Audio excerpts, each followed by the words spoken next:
Hey students, welcome to the channel. कैसे हैं आप सब? बढ़िया, मैं भी बढ़िया। आप सबको पता है हमने 2 चैप्टर्स फिनिश कर लिए हैं, राइट? चैप्टर 1 एंड चैप्टर 2 हमारे दोनों चैप्टर्स कंप्लीट हो चुके हैं और अब हम करने जा रहे हैं अपना chapter 3 start. So I hope आपको चैप्टर 1 और चैप्टर 2 अच्छे से क्लियर है, राइट? और जो उसके जितने भी डाउट हैं आपके चैप्टर 1 और 2 में, आपने वो पूछ लिए होंगे कमेंट सेक्शन में, राइट? तो आपको पता है मैंने आपको प्रैक्टिस क्वेश्चन दिए थे। आई होप आपने सबने सॉल्व कर लिए वो प्रैक्टिस क्वेश्चन और आपको उसमें कोई डाउट नहीं। अब हम करेंगे चैप्टर 3। चैप्टर 3 स्टार्ट करने से पहले अपने दोस्तों में ये वीडियो जरूर शेयर करो। अभी शेयर करो। कर दी वीडियो शेयर? नहीं करी? करो फिर। ओके, आई होप आपने कर ली होगी क्योंकि आप अच्छे स्टूडेंट्स हैं, राइट? सो अब हम करेंगे अपना चैप्टर 3 स्टार्ट। चैप्टर 3 नेम से क्लियर है। So what is our chapter 3? Chapter 3 हमारा नाम क्या है? Pair of linear equations in 2 variables. अब बताओ, pair in linear equation in 2 variable, इसका मतलब क्या है? चैप्टर नाम से क्लियर है। पेयर मतलब कोई दो चीज। अब किस चीज का पेयर उसने बोला है? Pair of linear equation. Linear equation तो सारी होती है। हमने पॉलिनोमियल्स चैप्टर में करा कि लीनियर इक्वेशन किसको बोलते हैं। सो क्या होता है लीनियर इक्वेशन? लीनियर इक्वेशन होता है जिसमें हाईएस्ट पावर 1 होती है, राइट? जैसे कोई इक्वेशन है x+1, सो इसमें x की पावर कितनी है? हाईएस्ट 1 है। तो इसमें क्या होती है लीनियर इक्वेशन? जिसमें पावर हाईएस्ट मीन्स डिग्री क्या होती है? 1। तो लीनियर इक्वेशन का पेयर है। पेयर मीन्स आपको 2 लीनियर इक्वेशंस दे रखी है और वो लीनियर इक्वेशंस में वेरिएबल कितने हैं? एक वेरिएबल है या 2 वेरिएबल है? तो क्या लिखा है उसने? Linear equations in 2 variable. मतलब 2 वेरिएबल है, मतलब x है एक और दूसरा y है। x और y के अलावा और कोई भी हो सकता है। हम अपना चैप्टर स्टार्ट करते हैं। आज करेंगे हम इंट्रोडक्शन। इस वीडियो में इंट्रोडक्शन के साथ साथ हम एक्सरसाइज फर्स्ट सॉल्व करेंगे, एक्सरसाइज 3.1, राइट? सो स्टार्ट करते हैं। देखिए तो हमारा फर्स्ट क्वेश्चन क्या है? First question is okay. So हमारा 3.1 में बेसिक है, इसमें हमें इक्वेशंस बनानी है। ओके, इक्वेशंस तो आपने 9th क्लास में भी बनानी सीखी है। तो हमें इसमें बस इक्वेशन बनानी है, उसको ग्राफिकली सॉल्व करना है, ग्राफिकली शो करना है उसको। सो ग्राफिकली कैसे शो करते हैं? ग्राफ बनाना है। आपने बनाई होगी, पहले इक्वेशंस होती थी, उसमें टेबल बनाते हैं हम x और y की और उसको ग्राफ पे शो करते हैं। मैं आपको सब सिखाऊंगी, अगर आपने नहीं भी ध्यान दिया पिछली क्लास में तो कोई प्रॉब्लम नहीं है। तो फर्स्ट क्वेश्चन पढ़ते हैं। क्या है फर्स्ट क्वेश्चन? जैसे आपको दिख रहा है, अफ्तब टेल्स हिज डॉटर। अफ्तब ने अपनी डॉटर को बोला, क्या बोला? 7 years ago। 7 years ago मतलब 7 years पहले। बच्चे कंफ्यूज होते हैं, अगो, हेंस, लेटर, इसमें क्या होता है? मतलब पहले है या बाद में है, क्या है? तो आप ये किस तरीके से पता लगा सकते हो? सेंटेंस को आगे पढ़ो। अगर सेंटेंस आगे पास्ट में है, इट मीन्स वो पहले की बात कर रहा है। और अगर सेंटेंस आगे फ्यूचर में है, जैसे अगर विल लगा है, शेल लगा है, तो वो फ्यूचर की बात हो रही है। तो क्या लिखा है? 7 years ago I was 7 times as old as you were then। मतलब 7 years ago 7 साल पहले, I was मैं था तो मीन्स पहले की बात हो रही है। I was 7 times as old as you were then। मतलब उस टाइम तुम जितने एज की थी, मैं तुमसे 7 times एज का था। मतलब अगर तुम उस टाइम 5 years की थी तो मैं कितने years का था? 7 5 35, 7 गुना ज्यादा था, तो मैं 35 एज का था। आगे क्या बोला उसने? Also then, also 3 years from now। मतलब 3 years from now, आज से 3 साल बाद। I shall be, अब देखो shall यूज कर लिया, will shall यूज हो तो इट मीन्स फ्यूचर की बात कर रहा है। सो I shall be, आज से 3 साल बाद I shall be कितना होगा मैं? 3 times as old as you will be। मतलब तुम जितनी होगी, तुम्हारी एज जितनी होगी, मैं तुम्हारी एज से 3 times ज्यादा होगा। सो अब आगे क्या बोला उसने? Isn't this interesting? क्या ही इंटरेस्टिंग नहीं है? आगे represent this equation algebraically and graphically. So what is algebra? Algebra means equations. Okay, हम इक्वेशंस ही पढ़ रहे हैं। पॉलिनोमियल्स में भी हमने इक्वेशंस पढ़ी, इसमें भी हम इक्वेशंस पढ़ेंगे। सो एल्जेब्रा होता है इक्वेशन, जहाँ पे हम एक्स वाई वेरिएबल्स यूज करते हैं। और एल्जेब्रिकली शो करना मीन्स इक्वेशंस बनानी है। एंड ग्राफिकली मीन्स हमको ग्राफ को शो करना है। Okay, so alright. अब देखो हम इक्वेशन कैसे बनाएंगे। जो चीज हमें फाइंड करनी होती है हम उसको लेट करके चलते हैं, उसको अज्यूम करके चलते हैं। तो अभी हमें इसमें निकालना क्या है? अफ्ताब और उसकी डॉटर की एज निकालनी है। Because chapter is in linear equation in 2 variable, right. 2 variable मतलब 2 वेरिएबल होने चाहिए। तो एक एज मान लेंगे x और दूसरी एज मान लेंगे हम करेक्ट y मान लेंगे। तो आफ्ताब की एज मान लो x और उसकी डॉटर की एज मान लो y। So let's start. Let Aftab's age be x। Suppose Aftab की एज है x एंड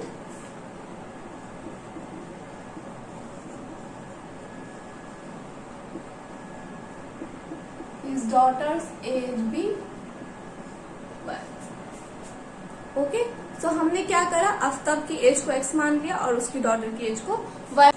अब देखो उसने आगे क्वेश्चन में क्या लिखा है। उसने क्वेश्चन में बोला है that 7 years ago means 7 years पहले। देखो हमने लेट कर लिया ना, अब हमारी इक्वेशन बनाने की टर्न स्टार्ट हो गई। ओके, अब इक्वेशन बनेगी तो इक्वेशन किसके अकॉर्डिंग बनेगी, स्टेटमेंट के अकॉर्डिंग। 7 years ago 7 साल पहले। तो 7 साल पहले दोनों की एज 7 कम रही होगी।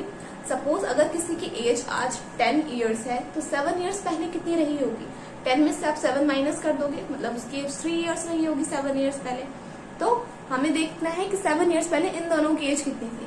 तो आफ्ताब की एज थी 7 years पहले x माइनस 7, राइट, और उसकी डॉटर की एज थी y माइनस 7। हमने लिख लिया आफ्ताब की एज कितनी थी और उसकी डॉटर की एज कितनी थी।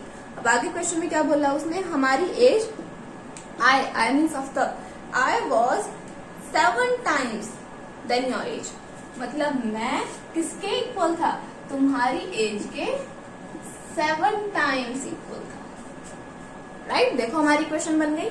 हमने क्या करा, पहले दोनों की 7 years की पहले की एज निकाली x minus 7 and y minus 7 करके।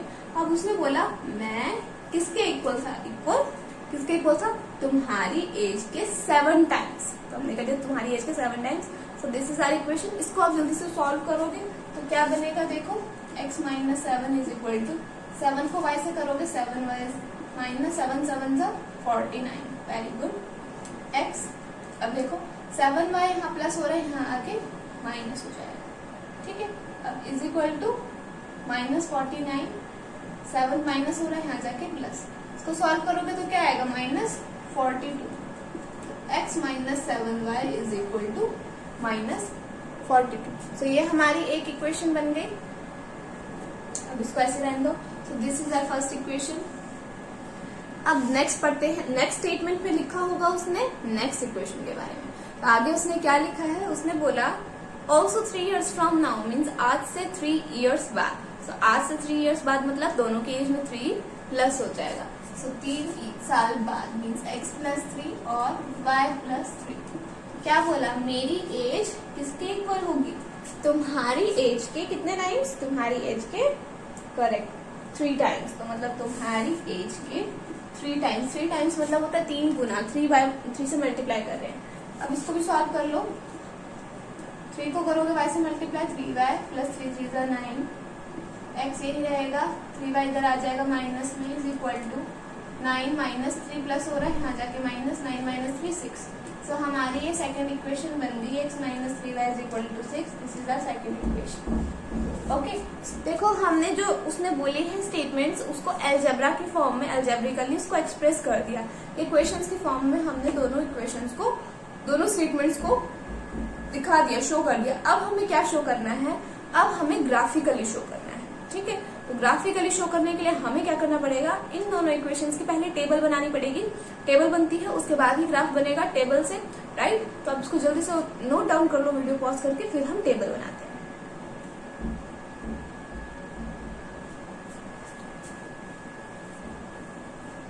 सो आई एम एक्सपेक्टिंग कि आपने सारा नोट डाउन कर लिया है। अब हम बनाते हैं इसकी टेबल। ओके, तो टेबल कैसे बनेगी, देखो जो फर्स्ट इक्वेशन है क्या है, x minus 7y is equal to minus 42, right.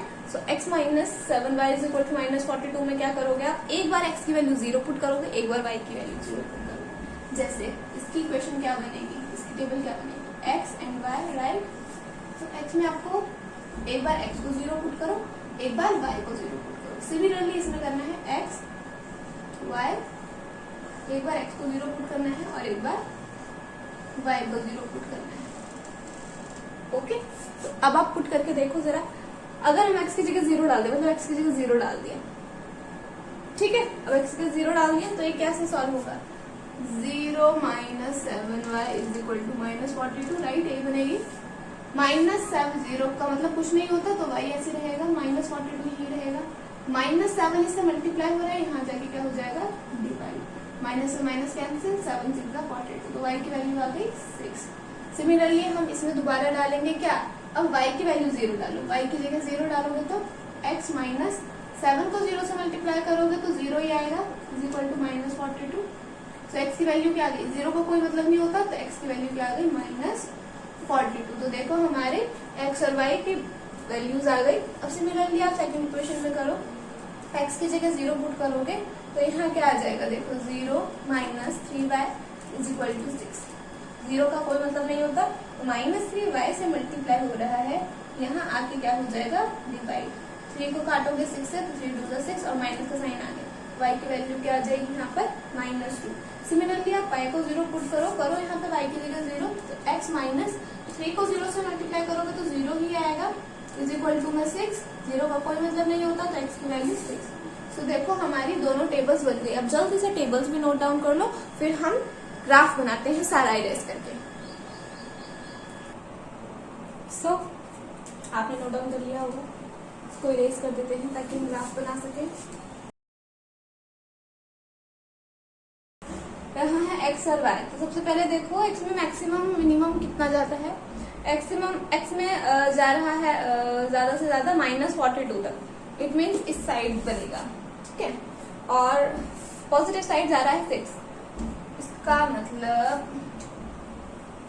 हमें जो x एक्सिस बनानी है, x एक्सिस उसमें 0 कहीं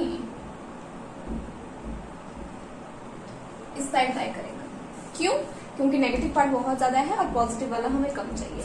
नाउ लुक एट y में हमें पॉजिटिव 6 चाहिए और नेगेटिव 2 चाहिए, -2 मीन्स, ठीक है, तो मतलब y में ज्यादा बनेगा,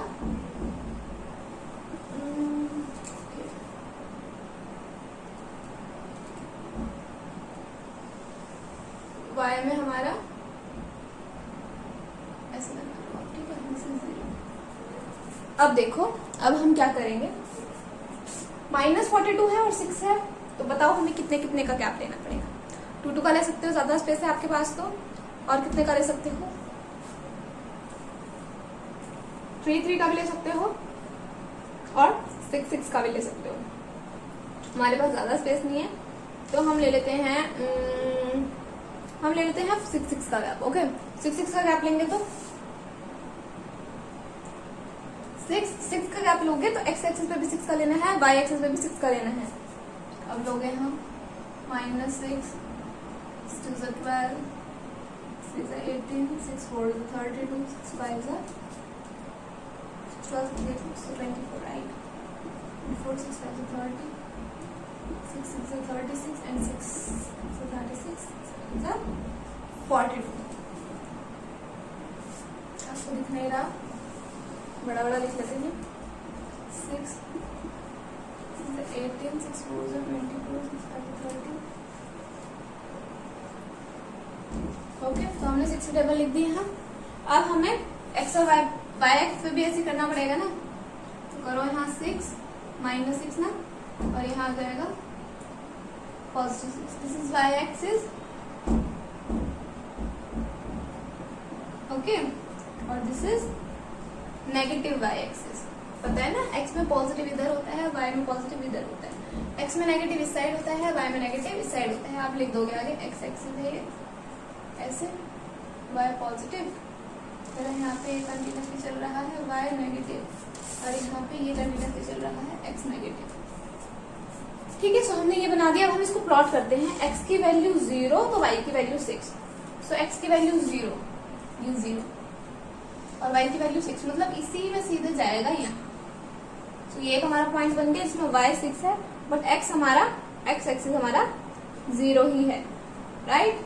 अब हम क्या देखेंगे, अब आप देखो x की वैल्यू -42, y की वैल्यू 0, सो x की वैल्यू देखो -42 और y की वैल्यू 0, तो y की वैल्यू 0 मतलब y में हम ऊपर ना नीचे जाएंगे, कहीं हम इसी पे रहेंगे। अब क्योंकि आपका ये एक इक्वेशन है तो आप इन दोनों पॉइंट्स को जोड़ दो, ज्वाइन कर दो इसको। चलो, it will be something like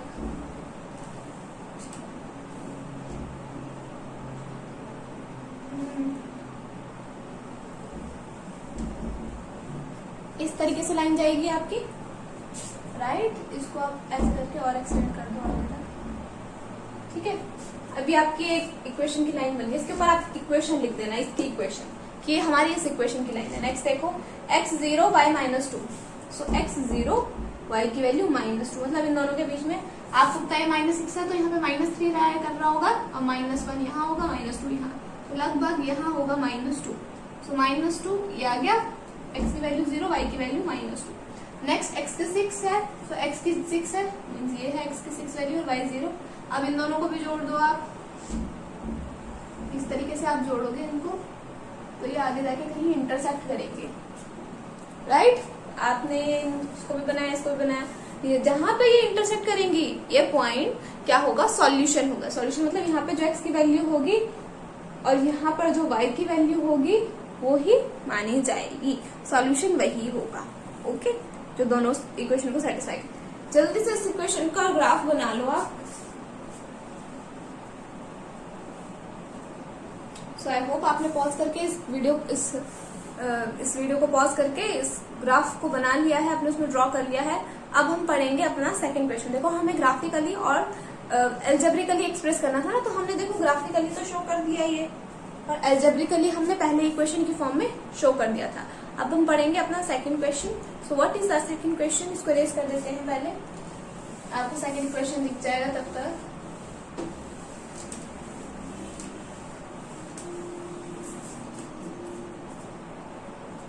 so हमारा सेकंड क्वेश्चन क्या है, हमारा सेकंड क्वेश्चन है the coach of a cricket team. एक क्रिकेट टीम है, उसका कोच है, उसने क्या करा, बायस 3 बैट्स एंड 6 बॉल्स, उसने 3 बैट और 6 बॉल्स खरीदी। टोटल कितने रुपए में खरीदी उसने, ₹3,900, okay. Later she buys another bat and 3 more balls of the same kind of ₹1,300।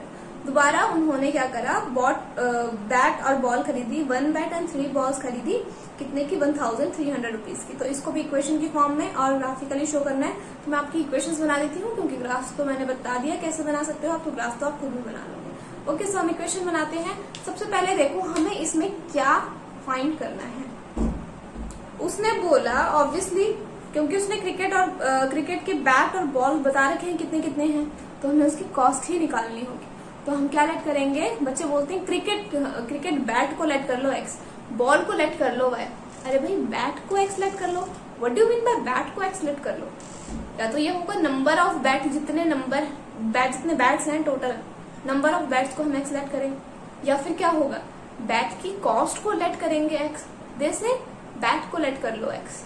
No, तो आपको प्रॉपर ध्यान रखना है कि आप लेट क्या कर रहे हो, ठीक है। ये नहीं कि सिर्फ बोलने के लिए हमने बैट को लेट कर लिया, हमने बैट को नहीं, हमने कॉस्ट ऑफ बैट को x लेट करा है। तो क्या करोगे, लेट कॉस्ट ऑफ बैट क्या हो जाएगा, be x and ball be y। मतलब बैट की कॉस्ट को x लेट कर लिया और बॉल की कॉस्ट को y लेट कर लिया। अब मुझे एक बात बताओ, उसने कहा कि 3 बैट्स खरीदे गए हैं, 3 बैट्स। अगर एक बैट की कॉस्ट x रुपए है तो 3 बैट की कॉस्ट कितनी होगी। अगर 1 बैट की कॉस्ट सपोज 10 रुपीज है, 1 बैट की कॉस्ट 10 रुपीज है, तो 3 बैट्स की कॉस्ट कितनी होगी, 3 मल्टीप्लाई बाय 10, 30 रुपीज, राइट। अपने मल्टीप्लाई करा दोनों को तो टोटल अमाउंट आया। तो अगर x है एक बैट की कॉस्ट, तो 3 बैट्स की कॉस्ट कितनी होगी, 3 मल्टीप्लाई बाय x। तो हमारी क्वेश्चन क्या बन जाएगी स्टार्टिंग में, 3 मल्टीप्लाई बाय x मतलब 3x, प्लस और क्या खरीदा उसने, साथ में बॉल भी खरीदी है। कितनी बॉल खरीदी है, 6, ओके। सो 6 बॉल्स खरीदी है, तो 1 बॉल की कॉस्ट है y रुपीज, 6 बॉल की कॉस्ट कितनी हो जाएगी, 6y। तो यहाँ आ जाएगा प्लस 6y, क्योंकि टोटल रुपीज जो है वो उसने दिए हैं 3,900। तो इन दोनों की कॉस्ट को प्लस करके आएगा 3,900, ओके। सो ये हमारी बन जाएगी फर्स्ट इक्वेशन। आगे उसने क्या बोला, दोबारा उसने खरीदा है बैट, मतलब 1 बैट खरीदा है, 1 बैट की कॉस्ट तो x रुपीज है, प्लस बॉल की कॉस्ट कितनी है y। कितने बॉल खरीदी है उन्होंने, 3 बॉल खरीदी, तो कितने हो जाएगा 3 बाय कितने पैसे दिए इसके 1300 रुपीज। ये हो जाएगी हमारी second equation, right. First equation बन गई, सेकंड इक्वेशन बन गई। तो अब इसका ग्राफ भी आप इजीली बना लोगे। क्या बनाओगे, टेबल बनाओगे, x की जगह 0 पुट करोगे एक बार और y की जगह 0 पुट करोगे। इसमें भी x की जगह 0 एंड y की जगह 0 पुट करोगे तो आपका आंसर निकल जाएगा। बच्चे बोलते हैं कि क्या हम x की वैल्यू 0 y की 0 उसके अलावा कुछ और पुट नहीं कर सकते? बिल्कुल कर सकते हो आप, x की कोई सी भी वैल्यू पुट कर लो। बट वो क्या गलती करते हैं, वो बोलते हैं हम दोनों की वैल्यू एक साथ पुट कर सकते हैं। नहीं, आपको क्या करना है, आप देखो इसमें 2 वेरिएबल है ना, तो एक की वैल्यू कब निकलेगी, जब आप दूसरे की वैल्यू लेट करके चलोगे, है ना, वरना तो इसकी वैल्यू नहीं निकल सकती ना। अगर आप एक को कोई वैल्यू मान के चलोगे कि x की वैल्यू 0 है तभी तो y की वैल्यू निकलेगी। अगर हमें दोनों की वैल्यू ही नहीं पता तो हम कैसे निकालेंगे वैल्यू।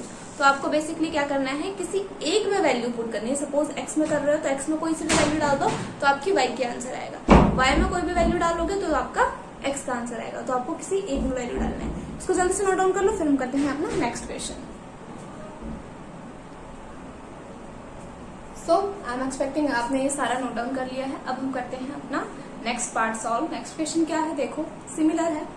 क्या बोला है, cost of 2 kg of apples and 1 kg of grapes on day was found to be ₹160। Means एक दिन उन्होंने कॉस्ट देखी तो 2 kg of apples, 2 kilo apples and 1 kg of grapes, इनकी टोटल कॉस्ट कितनी थी 160। ओके, आफ्टर अ मंथ मतलब एक महीने बाद उन्होंने दोबारा कॉस्ट देखी तो 4 kg of Apple and 2 kg of grapes, कितनी कॉस्ट थी इनकी 300।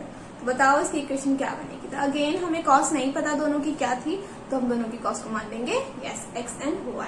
सो let the cost of apples be x। So let, ये हमारा सेकंड है, let cost of 1 apple be x। हाँ, 1 एप्पल की मान रहे हैं ना। और ग्रेप्स की क्या हो जाएगी, 1 एप्पल नहीं 1 kg apple. What is 1 apple? Let cost of 1 kg apple be x and grapes be y। अब इक्वेशन क्या बनेगी, उसने कितने kg ग्रेप्स और कितने kg एप्पल देखे, उसने सबसे पहले 2 kg of Apple 1 kg of grapes. तो 2 kg ऑफ एप्पल तो 1 kg की तो x है, तो 2 kg की हो जाएगी 2x प्लस 1 kg ग्रेप्स की y है, तो हमारे 1 kg ग्रेप्स ही है तो 1y। टोटल कॉस्ट कितनी देखी उसने 160। अब आगे उसने बोला कि एक महीने बाद 4 kg of apples and 2 kg of grapes. So 4 kg of apples 4x के होंगे, 2 kg ऑफ ग्रेप्स 2y के होंगे। अब कितनी कॉस्ट देखी इसने, इसमें 300। सो हमारी इक्वेशन भी बन गई। This is first equation, this is second equation. Okay, तो आप इसका भी इसको जल्दी से नोट डाउन कर लो। और इसका क्या बना लोगे, आप ग्राफ बना लोगे। एक बार x को 0 पुट करोगे, एक बार y को 0 पुट करोगे। ओके, इसको जल्दी से नोट डाउन कर लो, इसके ग्राफ बना लेना। आई एम एक्सपेक्टिंग आपने ये बना लिया। ओके, सो हमारा फर्स्ट एक्सरसाइज के सारे क्वेश्चन खत्म हो गए। हमारी first exercise is completed, 3.1 is completed. Congratulations, जल्दी से खत्म हो गई। सी, ये चैप्टर आपका इम्पोर्टेंट है। क्यों? क्योंकि आप इसमें काफी सारी नई चीजें सीखोगे। तो आपको क्या करना है, नेक्स्ट एक्सरसाइज हमारी बहुत ही ज्यादा इंपॉर्टेंट होने वाली है। तो बेसिक इंट्रोडक्शन था जो आपने 9th क्लास में भी पढ़ा है, इसमें क्वेश्चंस भी वही थे जो आपने ऑलरेडी 9th क्लास में कर रखे हैं। बट अब नेक्स्ट एक्सरसाइज से जो आप क्वेश्चंस करोगे उसमें आप न्यू मेथड सीखोगे कि आप किस तरीके से इक्वेशंस को सॉल्व कर सकते हो, उनकी डायरेक्ट एक्स और वाई की वैल्यू निकाल सकते हो। Okay, so next exercise is going to be very important. तो आप उस एक्सरसाइज की वीडियो जरूर देखना और अपने दोस्तों में जरूर शेयर करना। Okay, so bye bye, take care. Like कीजिए वीडियो को, शेयर कीजिए अपने दोस्तों में और नीचे कमेंट करो कि आपको समझ में आया है या नहीं आया है। Bye bye, take care.